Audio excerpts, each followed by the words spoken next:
Hey everybody, Angela Hawkins here. I'm in EDA 410. So I looked at a student handbook, and the handbook I looked at was for Schaffner Traditional Elementary School in the Jefferson County Public School District. And the four main things that they listed in the handbook were the school commitment code, the attendance policy, dress code, and also discipline. Those were the four main things.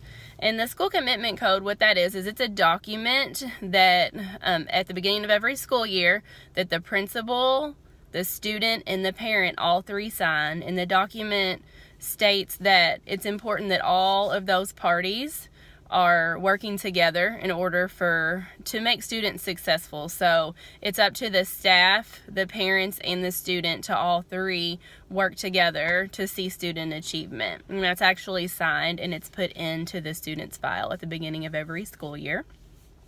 The attendance just lists how important it is for a student to be there every day on time and to stay for the whole entire school day.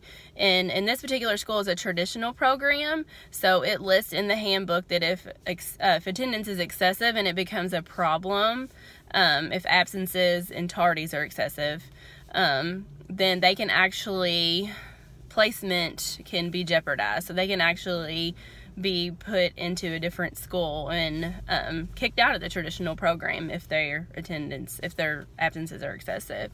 The dress code, this is a school that has uniform, so it just lists all of the things that are allowed for students to wear, and it says to make sure to only wear what is allowed on that list. And it just talks about how they believe that student attire is conducive to a healthy learning environment. And then discipline was the big thing that was listed in the handbook, and it talks about the expectations for students for their behavior, and it talks about the expectations in each part of the school. So it breaks it down: the classroom, the building itself, how students are to act on the bus and on field trips. And then it also talks about fighting and bullying, and it defines what those things are, and it lists consequences for students if they are fighting and bullying. And I think some of these things are easy to address in the classroom.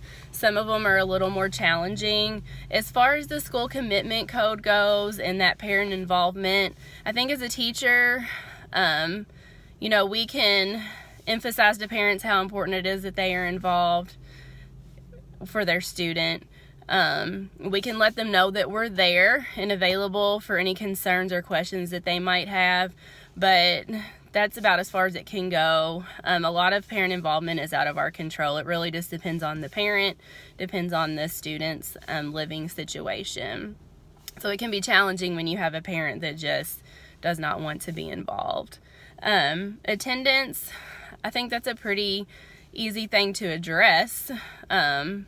Maybe with a parent if a student is, not coming to school. But then again, that's only so much in our control as well. The dress code, I think, is a pretty easy thing to address in the classroom, especially since there's a list that's very cut and dry of what can and can't be worn. I know sometimes you run into situations where students just don't have the means to purchase the uniforms that they're supposed to have, and so then there's the family resource centers in most schools that are available to get those uniforms out to those kids. So I think that's a pretty easy situation to address. And then lastly, discipline. I think that's probably depending on the day, whether that's challenging or easy, but I know there's always going to be discipline issues that you're going to be dealing with as a teacher, sometimes challenging, sometimes not. And I know a lot of that comes with experience and just, having systems into place for every situation that can come up.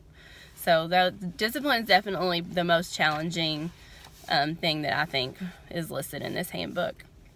And then I think that as a future teacher, these documents are really important for the handbook is really important for students because it just gives them a guideline on the very first day of how they're supposed to act according to the school and to the school district as far as their behavior. It lists the dress code for them, and it gives them, that belief, or at least makes them think about how important it is that they work along with their parents and teachers school staff in order for them to be successful. And then for parents, same thing. Like, it's good for them to have the guidelines so that they can encourage their students to follow it. And then that commitment code that they sign, I think just helps emphasize how important it is for their involvement in their students' life throughout this school year. So that's the handbook that I looked over and all the information that I found from that. Thank you guys for listening.